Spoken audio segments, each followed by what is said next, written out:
I present to you Carrie Eaton. Thank you, Al. Welcome, everyone.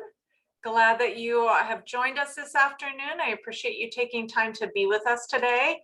I'm going to go ahead and share my screen now.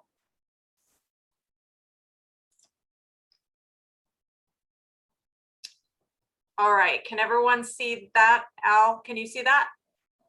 Yes. Okay, great. Thank you for confirming. So as Al mentioned, I'm a licensed mental health counselor, and I've been with Air Living for over 4 years. Today, I'm excited to talk to you about moving from isolation to connection.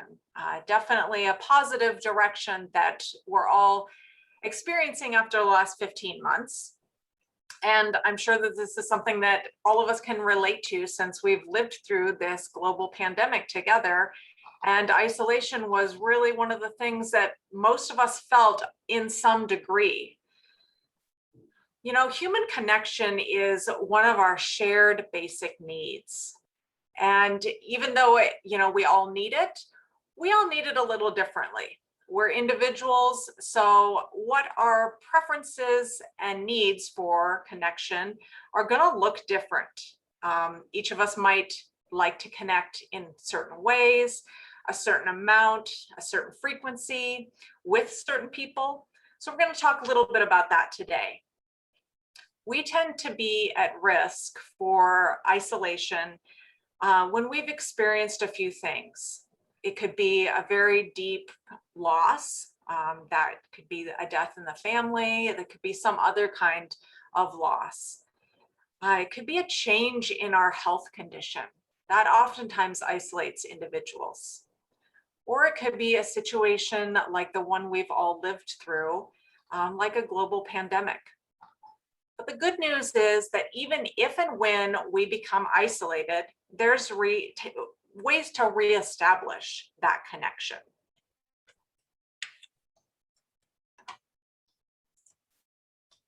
Sorry, I'm still learning how to use the screens and share them as I talk. So I apologize for that lag there. So first, as we dive in, it's important, because we are all different, to really identify and meet those differing needs. I've kind of broken this down into a few groups, and these are generalizations. They're not, there's no hard lines, but it can help us to, as we look at ourselves, as we look at the people in our lives, to see what might be helpful for us depending on these different characteristics. So first, I want to talk about introverts. Introverts are individuals that tend to be energized by their time alone. So they need that recharge time whenever they've been socializing, and that alone time kind of resets them and reestablishes their energetic level. They do still need social engagement, of course. And I think it's important, oftentimes I think there's an assumption that people that identify as being introverted might do really well with social isolation. They might be able to adapt really well. And I think there was that assumption early on in the pandemic that we've all lived through. And while that might be true initially, they are still at risk for the symptoms and issues that arise during isolation, which are depression and anxiety, hopelessness, increased stress. Also, it's important to note that introverts tend to be, in general, less vocal about how isolation might be impacting them. They might tend to, kind of withdraw into themselves even more, and not let other people know what's going on. So in the midst of these kind of emotional mental health challenges, they might be actually more at risk because they're not going to say, hey, I'm really struggling today. Again, these are generalizations. Also, introverts might have an increased difficulty with connecting with others as they age. They might have had natural opportunities in their work part of their life when they were younger, or raising a family, and it can be more challenging as this group of individuals gets older to establish those new connections with others. So what are ways that introverts can and do prefer to connect? Social settings that have a structure and those distinct boundaries. So something that has a distinct beginning, middle, and end is something that typically introverts prefer. They're also going to typically prefer more one-on-one interactions as opposed to large groups, and especially opposed to groups or situations where they might be more of a focus. So, they like I said, we all need social connection, but introverts don't tend to like to be the focus or have participation always expected. They might also enjoy being the one to host, having visitors come to them, or, organizing an activity and being the one, to bring people in rather than going out. They also tend to prefer activities that are focused around a common interest, have that common ground to connect with others easily. And remote socializing might be a really good fit for a lot of introverts, whether it be the phone, video conferencing, social media. It really allows these individuals, to be able to make those choices around when and with whom and how much they connect. So even regardless of pandemic, that might be a preference for a lot of introverts to have that kind of remote socializing option. Now let's look at kind of the other group, the other side of things. And by no means are we all divided into the middle in these two categories, but it helps us kind of tease things out. So extroverts are individuals that are energized by being around people. So that's where they get their energy from. And when they're experiencing prolonged periods of isolation, that can really impact their energy. They lose their energy. They can feel, very drained by being isolated. Extroverts are at a higher risk of facing the issues that we talked about that are related to socialization. So, or isolation. So, an increase in depression and anxiety for these individuals. So it's really important to keep in mind, depending on how you identify, extrovert or introvert and the people around you. The silver lining for extroverts is that they are in general more likely to be reaching out to ask for help, to saying, how much more of this, can I bear one more day? And talking through those concerns. So that is encouraging to know that while they're at a higher risk, they're also more likely to say when and if they need help. Extroverts, need a lot of stimulation and variety. So like I said before, they're going to get very bored being in isolation. They need that stimulation. And they're going to miss interactions and connections probably a little bit more than introverts if in a forced isolating experience. So what are ways that extroverts like to connect, and what meets their needs? These individuals tend to be very action oriented. So maybe it's, doing something that benefits the community, being of service to others.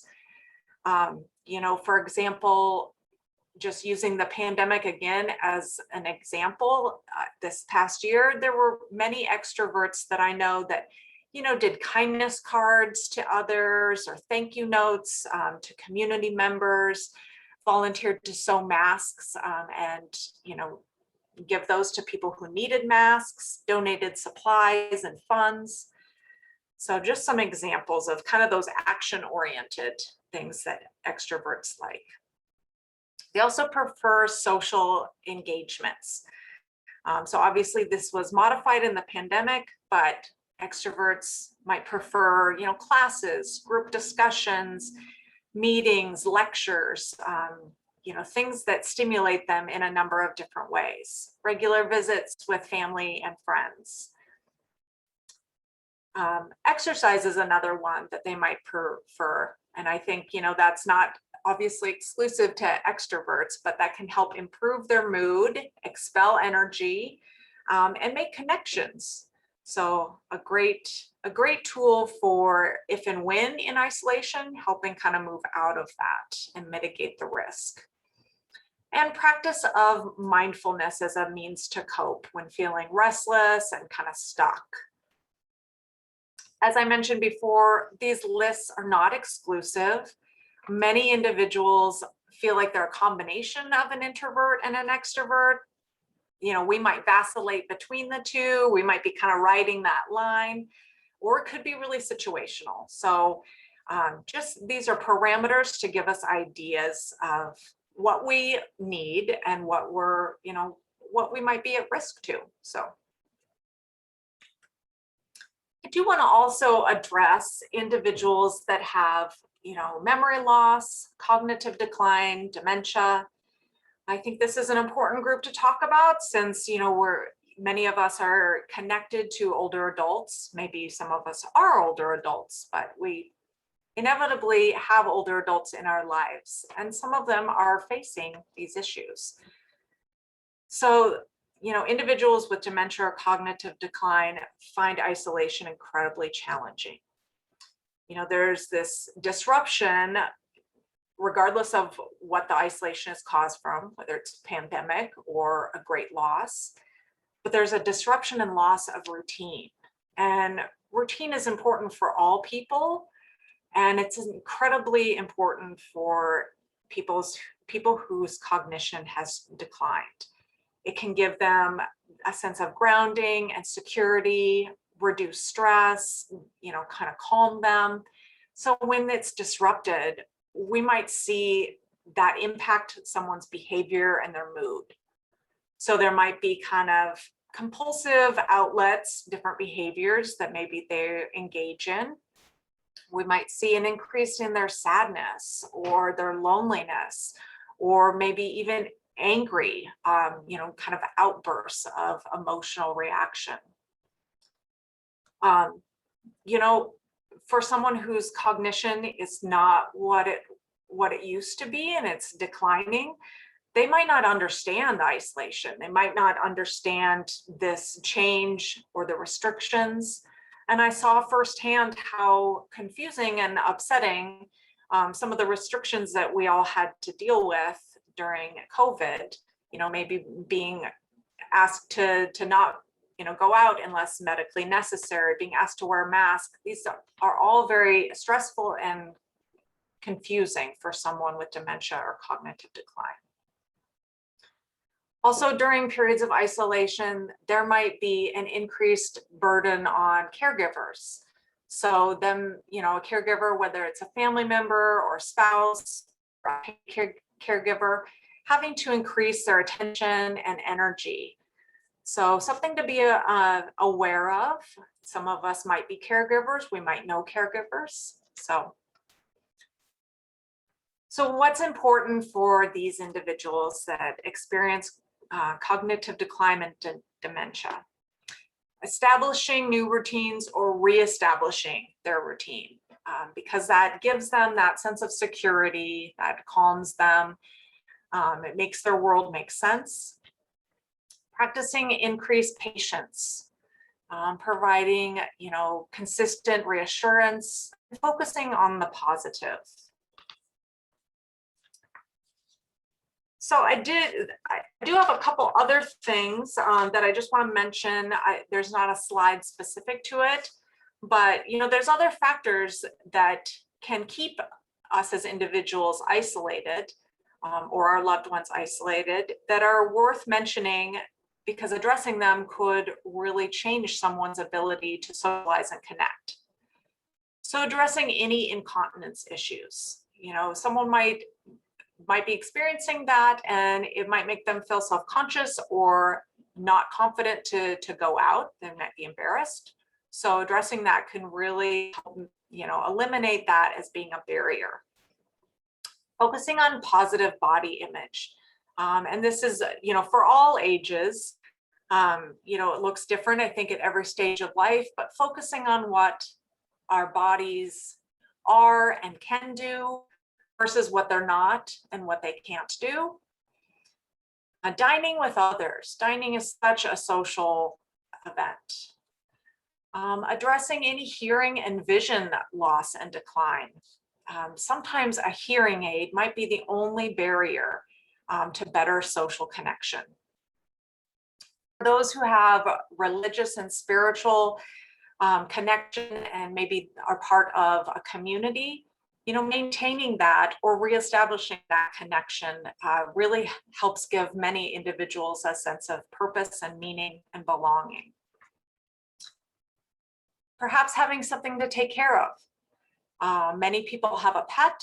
Pet can, naturally create the opportunity for socialization. If you, take your dog for a walk or know other people with a pet, almost everyone wants to greet an animal. Or if a pet is not possible or not something someone chooses to have, even tending a garden can kind of help with that nurturing drive that we as humans have.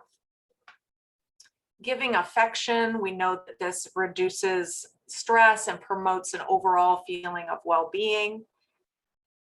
Giving extra support to those that we know it to ourselves when we have had a major loss of a loved one.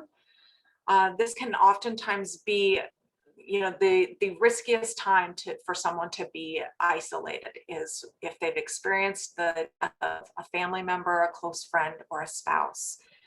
So if that's you or someone that you know, being aware of that, making sure to stay connected to help support someone who may have experienced that.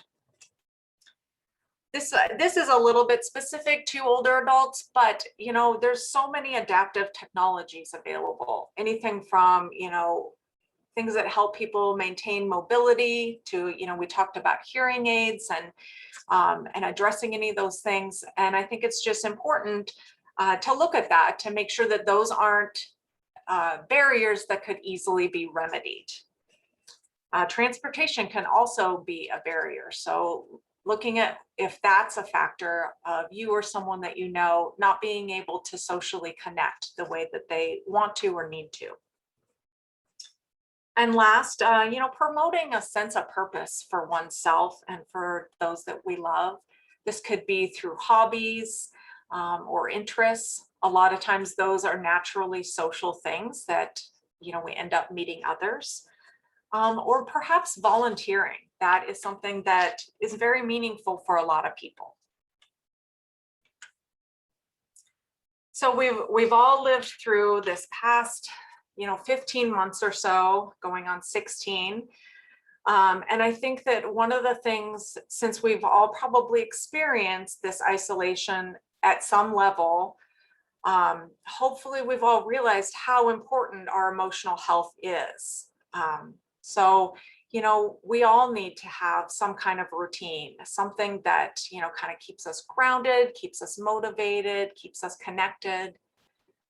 Getting fresh air, oftentimes that naturally is connected with us moving our body and meeting other people. Being mindful of how much news we consume. It can be really easy to kind of get sucked in, and all of a sudden that's taken up the majority of our time versus engaging in the things that help us connect with people real time. During the pandemic, many of us probably embraced that inner homebody. Maybe we revisited activities, crafts, projects. Maybe we started something new. So that can be helpful in times where that's the only option. Nourishing our minds with positivity. And that's obviously a very personal thing. It could be through a spiritual practice. It could be, certain podcasts or blogs or movies or books, but just, focusing on what fills you with positivity and hope and making sure that's part of your life. And last but not least, and certainly not always easy, asking for help. reaching out if and when you're noticing that you're feeling isolated, that maybe you're feeling depressed or anxious, or you're just not, you're not your optimal. So this is a fun acronym I felt was applicable to this and wanted to share. It comes out of the acceptance and commitment therapy model, and it's called FACE. And so each of these letters has a meaning. F is, focusing on what is in your control. When we experience a crisis, and isolation is a crisis, it affects us physically, emotionally, socially, psychologically. And the more that we focus on what's not in our control, the more hopeless we can tend to feel. So the one thing that we have control over is our behavior, and that's where we can start. We can focus on what we can do in this moment. And I'm going to take a drink of water.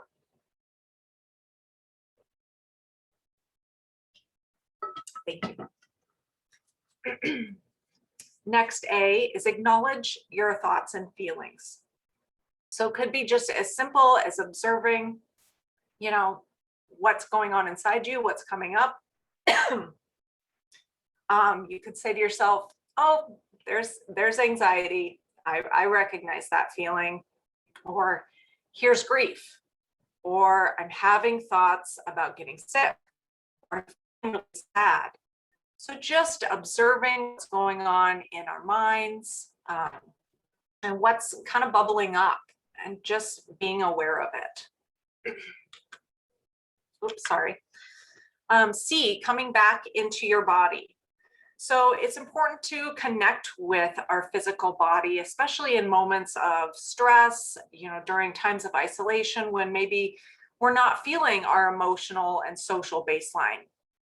So slowly pushing your feet hard into the floor, slowly straightening up your back and spine, slowly pressing your fingertips together, slowly stretching out your arms and your neck, shrugging your shoulders, slowly breathing. And the aim of this is to remain aware of your thoughts and feelings, to continue to acknowledge their presence, and at the same time to come back into your physical self, to actually move it. It helps us to gain more control over our physical actions. And last, engage in what you're doing. So get a sense of where you are and refocus your attention on the activity that you're doing. Look around the room and notice 5 things. See if you can notice 3 or 4 things that you hear. Notice what you can smell or taste or sense in your nose or mouth. Notice what you're doing. This is a great activity, and at the end of this exercise, you can give full attention to the task at hand. It kind of helps you come back and really fully give your whole self to whatever you're doing. And then just a side note, to treat yourself and others kindly as we focus on our emotional health coming out of this period of forced isolation. As we wrap up my presentation portion, I just want to mention, connection is what we're talking about and what we're striving for today. And it happens to be one of the benefits of living in a community such as Ida Culver. There's also the benefit of the safety of living within a community, having backup support, even, mental health support. Studies have shown that it improves brain health and also gives us the awareness that we're not alone. So each of our community's care teams work together with our residents and our families to find creative ways for each resident to engage and connect.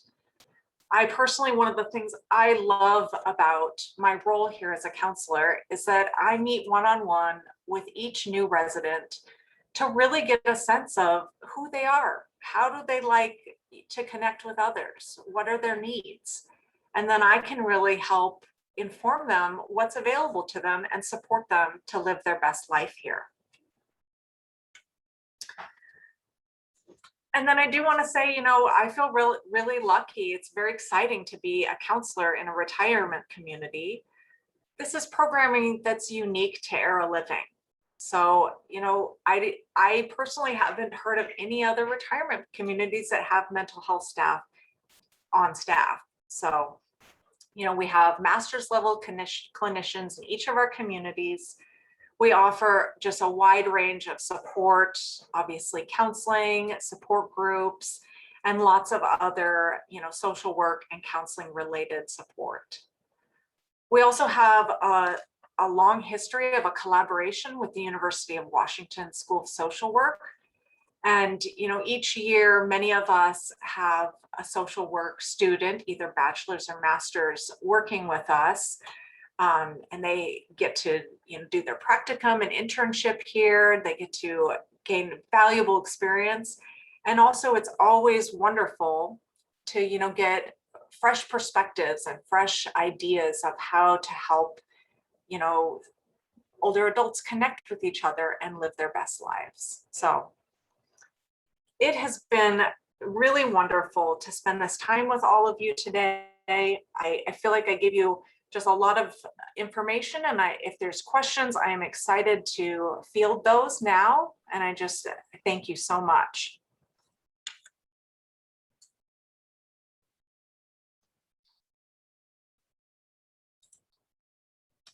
All right. Thank you, Carrie. Appreciate that. That was a fantastic presentation. Did wonderfully. Thank you so much. If anybody has any questions, you are welcome to type them in the chat box. You can also email me at al.valle@eraliving.com. So does anybody have any questions of any sort for myself or for Carrie in relation to the topic?